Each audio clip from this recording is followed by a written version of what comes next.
Welcome back, magical misfits, to Lore and Disorder, the channel where we joyously dissect beloved characters with the precision of Snape roasting Neville Longbottom in Potions class. Today, let's talk about everyone's favorite misunderstood emo wizard, Severus Snape. Is he truly a tragic hero sacrificing himself for love, or is he just the wizarding world's greatest martyr complex?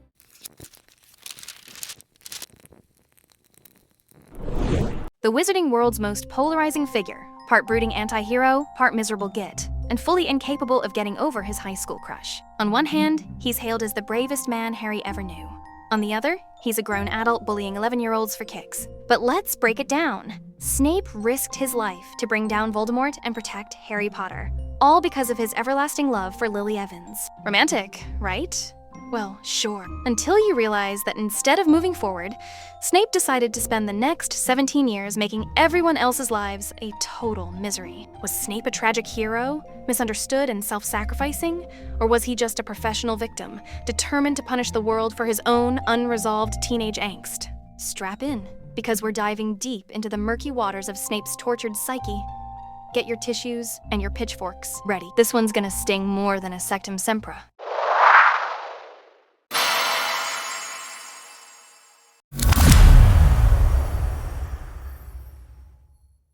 All right, settle in, folks. Time to reluctantly concede that Snape might have heroic qualities. Yes, Connie, I know you're ecstatic. Yes! My dramatic, misunderstood prince. Finally, justice. Please, Connie, contain your unhealthy enthusiasm. Let's talk about Snape's tragic hero credentials, starting with everyone's favorite heartbreaking cliche, his undying love for Lily Evans. Always. Exactly. Snape loved Lily with the intensity of a teenage crush dialed up to 11, so much so, it became his defining trait. That Patronus reveal moment even managed to thaw the coldest hearts. And then immediately shattered them into a million miserable little pieces. Precisely. Let's rewind a bit to their childhood for context. Snape and Lily grew up together in the charmingly dull town of Cokeworth. They bonded as outcasts, discovering magic and dreaming of Hogwarts. Lily was kind-hearted and accepting, while Snape was, well, let's call it intensely complicated. Their friendship was sweet at first, but strained by Snape's darker inclinations and unfortunate choice of friends. Basically,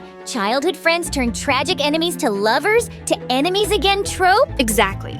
Minus the actual lovers part, much to Snape's eternal disappointment. Now, credit where credit is due. Snape's job as a double agent was no joke. Spending years deceiving Voldemort is heroic, considering the Dark Lord's terrifying tendency to casually murder his own followers. Plus, have you seen Bellatrix laugh? Surviving that alone deserves a medal. Fair point. Snape risked everything protecting Harry, a child he couldn't stand, purely because he was Lily's son. Admirable? Absolutely. Mature? Debatable? Heroic? Reluctantly. Yes. Basically, Snape single-handedly kept Voldemort's Noseless Brigade guessing for years. That's epic-level spycraft. True, but let's pause before we start carving his face onto Hogwarts' Mount Rushmore. The real question is, does a tragic backstory and one great sacrifice make up for decades of bullying Hogwarts students like Neville Longbottom? Oh, come on! Can't we just focus on the heartbreaking love and spy adventures for a bit longer? Absolutely not, Connie. It's my solemn duty to crush your romantic dreams with cold, bitter logic. Onward.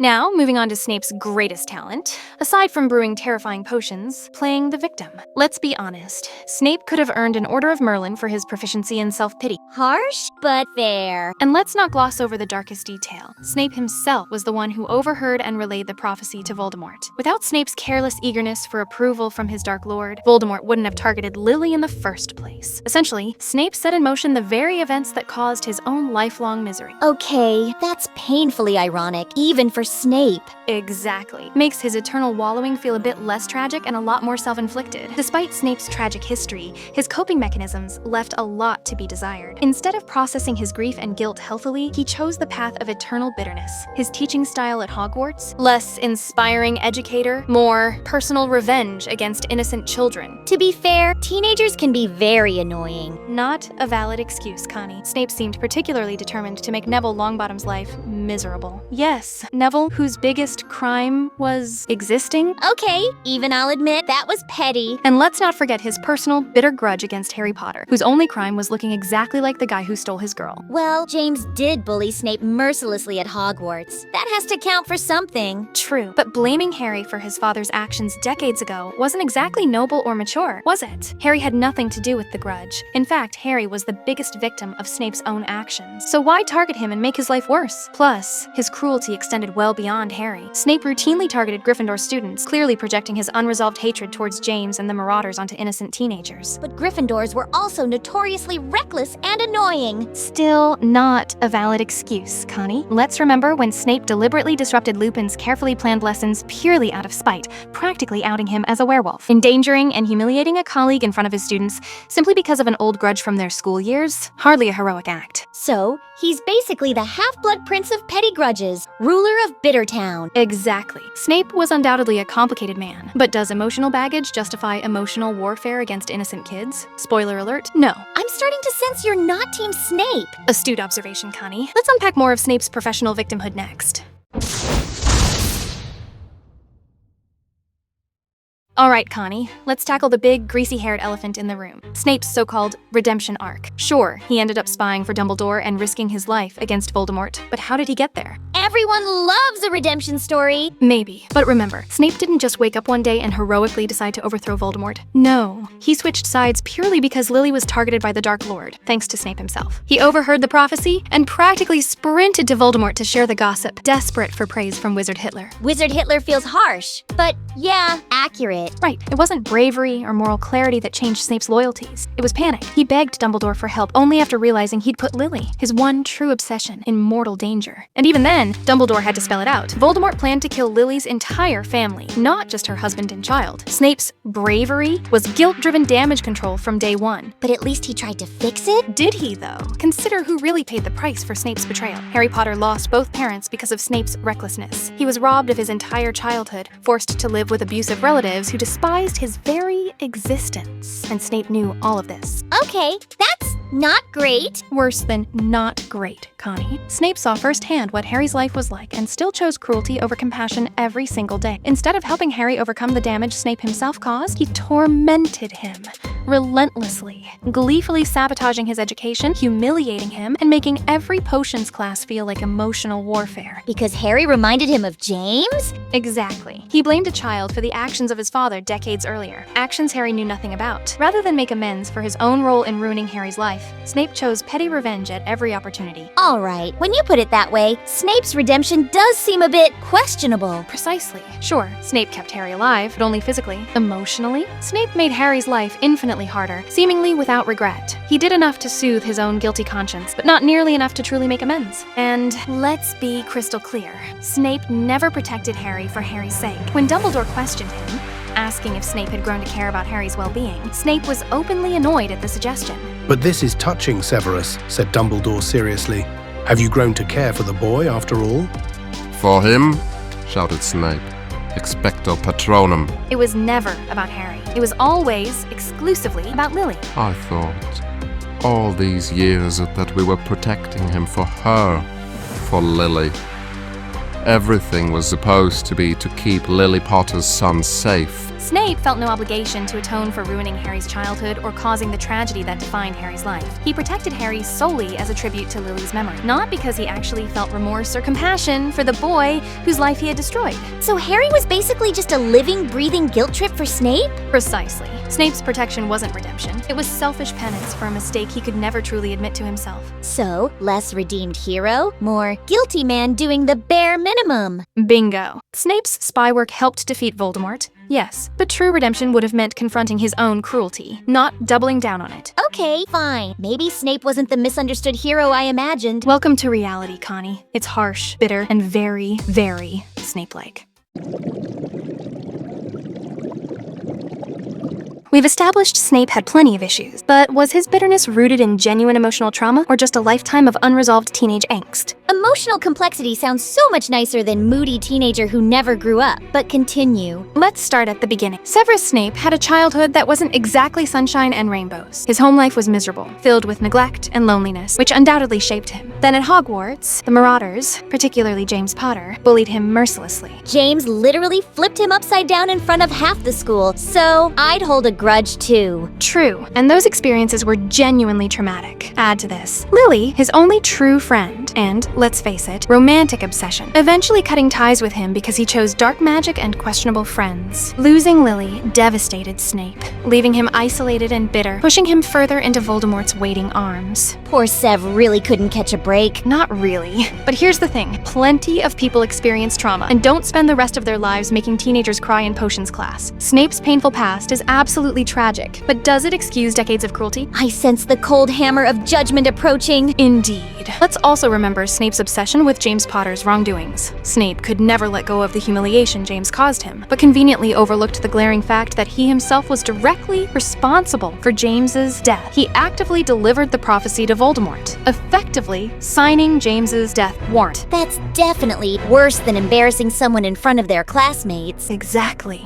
Snape was so consumed with resentment that he couldn't or wouldn't confront his own monstrous guilt. Instead, he masked it with even more petty anger. He too was exceedingly arrogant, strutting around the place with his friends and admirers. The resemblance between you is uncanny. It wasn't enough that James was dead. Snape felt compelled to keep his memory alive, solely to tear it down in front of Harry. James Potter and Sirius Black, apprehended using an illegal hex upon Bertram Aubrey. Aubrey's head twice normal size, double detention. Snape sneered. It must be such a comfort to think that though they are gone, a record of their great achievements remains.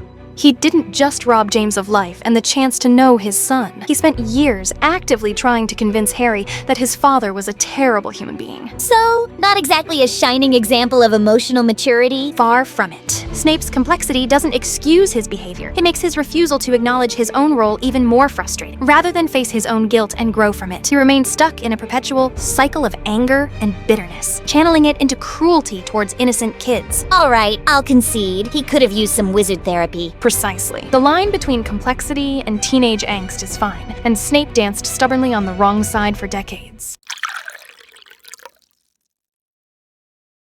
So, after this exhausting journey through Severus Snape's tangled web of bitterness, angst, and questionable life choices, it's finally verdict time. Yes, Snape undeniably did heroic things. He defected from the Death Eaters, risked his life countless times, and played a crucial role in Voldemort's downfall. See? Redemption! Hang on, Connie. While his actions were heroic, his motives are another story. Let's face it, Snape didn't abandon Voldemort because he suddenly saw the moral light, or because he was horrified by Death Eater atrocities. He switched sides because those atrocities were about to affect him personally. Voldemort threatened Lily, the woman he obsessively loved. Up until that point, Snape was a committed, enthusiastic Death Eater. Okay, less heroic now? Exactly. Snape's lifelong battle against Voldemort can arguably be seen not as a principled stand against evil, but as a deeply personal revenge quest. Voldemort took Lily from him, and Snape spent the rest of his life plotting vengeance, dedicating himself entirely to bringing Voldemort down. Not because it was right, but because it was personal. Revenge can still be heroic, right? Perhaps, but even if we give him the benefit of the doubt and set aside revenge, Snape's other driving force was overwhelming guilt. Guilt that existed solely because his actions directly caused Lily's death. Notably, this guilt never extended to James Potter, whose death he also caused, nor to Harry, who spent a miserable childhood enduring the consequences of Snape's betrayal. Snape's guilt was exclusive, selfish, and obsessively centered on Lily alone. Which explains his charmingly cold attitude towards Harry. Precisely.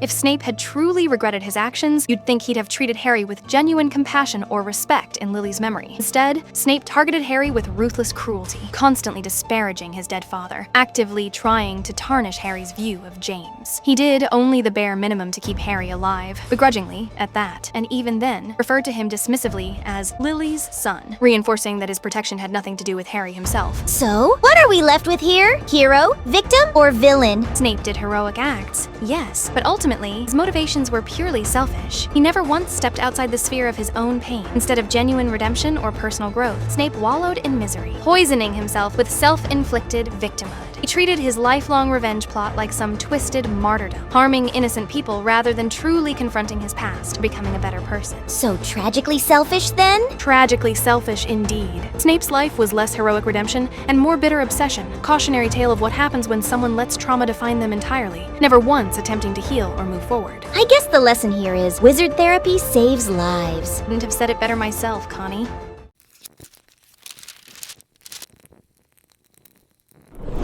And there we have it. Severus Snape. Tragic hero, professional victim, or just the wizarding world's most famous example of toxic baggage? Honestly, probably all of the above, but mostly toxic baggage. We'd love to hear your thoughts. Do you agree with our slightly harsh, totally justified take? Or are you Team Snape till the bitter end? Drop your comments below and don't hold back. Unlike Snape, we can handle it. And while you're down there, hit the like button, because unlike Snape's childhood, it costs nothing and actually helps. Nicely done, Connie. And don't forget to subscribe and ring that bell. There's new lore-filled chaos every other Friday, with possible bonus deep dives sneaking into your feed on Wednesdays. You heard Lauren? Subscribe, or I'll send you to detention with Snape. And trust me, nobody wants that. True words. Until next time, keep your conspiracy boards ready and your skepticism sharp here on Lore and Disorder.